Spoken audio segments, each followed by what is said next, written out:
Look, I think in terms of this whole discussion about QE3 and tapering off, I don't think it was something that was unexpected. And frankly, whatever one has read after that and heard the clarifications, it's not as if it's starting right away. It's definitely a sense of direction that has been given from the US. I think in terms of reaction for emerging markets, I suppose, a lot of the emerging markets had begun to finance at the margin a lot more of their current account deficit through the easy money that was coming in. I think in our case, it's about $20 to $25 billion of the total deficit that gets financed from FI flows. I think the equity flows are far more steady, but the flows that are coming into the government bond market and the corporate bond market don't necessarily, represent, I would say, even medium-term money. And those are the ones that are most subject to going back. So I think what you're seeing really is at the margin, the money that was really temporary and really playing on arbitrage books is the one that's going back. In the long run, I think this will stabilize as the government takes a few measures. And I think that's important to take. I think it's very critical to give people a sense of confidence that there is a value to the rupee. So I think things will actually calm down a little bit now. All right, let's get your view on the rupee devaluation at this point and the measures that the RBI has taken. Do you think that will prove helpful in stemming the volatility in the currency? I don't know that. But, I don't know how far they will go or not far. But I think there is a value, as I said, to the rupee. There is a belief as to what the rupee value should be. And I think beyond a point, it does become detrimental. Not only do you begin to scare off investors, but also you begin to import inflation. So I'm sure that they have very good idea of what they're trying to manage towards. So look, I don't know what all measures they will take, but I think the measures they have taken until now have been actually very solid and very well thought through.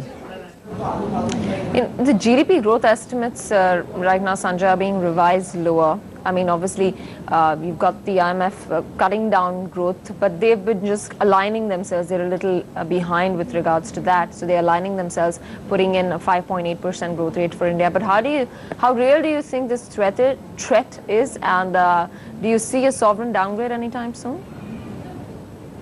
I think for the GDP growth, at least I believe it just boils down to the supply side of the economy. If we get the projects going, we see, and I think we're already seeing some of the decisions from the Cabinet Committee on Investments.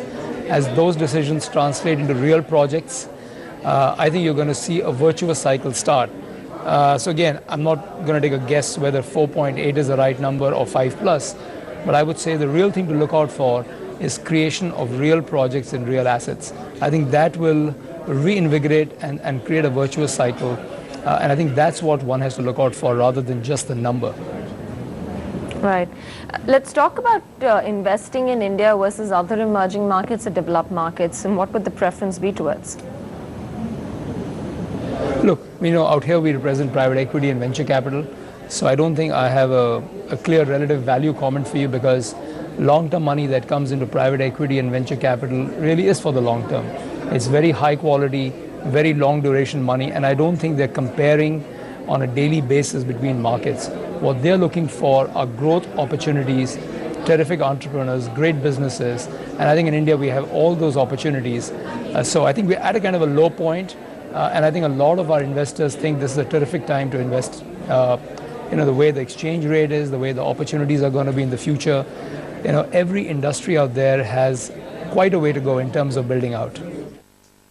Sanjay, we're in the midst of the earnings season now, so just want to wrap up this discussion by asking you, when do you see the quality of earnings improving for corporate India?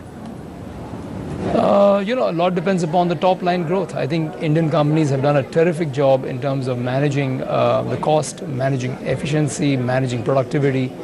I think a lot of companies need to see top line come back, and that goes back to the point of the overall growth in the economy. Got that. Sanjay, thanks very much for joining us. Really appreciate those quick comments and your take there on those various issues. We're going to take a very short break on that note. Market health is improving at this point. We'll come back and we'll talk more, get in check of what's happening in the commodities side of the market as well in just a bit.